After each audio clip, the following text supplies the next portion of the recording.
ফিলিস্তিনের স্বাধীনতাকামী গোষ্ঠী হামাসের শক্তিশালী প্রতিরোধে দখলদার ইসরায়েলি বাহিনী চোখে সর্ষে ফুল দেখছে। জায়নবাদী রাষ্ট্রনায়ক বেনিয়ামিন নেতানিয়াহুর নির্দেশে গাজা উপত্যকায় চলছে ইসরায়েলের বর্বর আগ্রাসন। তবে গাজা ভূখণ্ড থেকে হামাস নির্মূলের নামে যে গণহত্যার মিশন শুরু করেছে ইসরায়েল, তারই ফল যেন পেতে শুরু করেছে নেতানিয়াহুর বাহিনীরা। কারণ আবারও হামাসের হামলায় ইসরায়েলি সেনাবাহিনীর এক মেজর নিহত হওয়ার খবর পাওয়া গেছে। গত রোববার রাফাতে প্রাণ হারান এই সেনা কর্মকর্তা। ইসরায়েলের প্রতিরক্ষা বাহিনী আইডিএফ জানিয়েছে, নিহত এই কর্মকর্তার নাম মেজর জালা ইব্রাহিম। 25 বছর বয়সের টকবগে যুবক ইব্রাহিম 601 নং ব্যাটালিয়নের ইঞ্জিনিয়ারিং কর্পসের কোম্পানি কমান্ডার ছিলেন।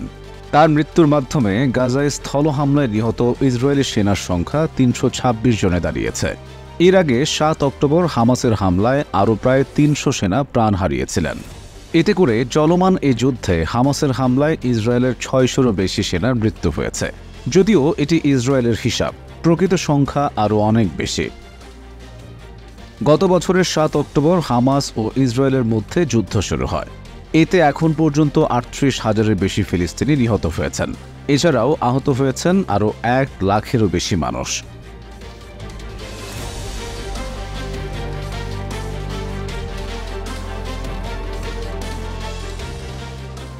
এদিকে 10 মাস ধরে চলা এই যুদ্ধ থামাতে চেষ্টা চালাচ্ছে মধ্যস্থতাকারীরা, কিন্তু এতদিনেও কোনো আলোর মুখ দেখা যায়নি এ ব্যাপারে।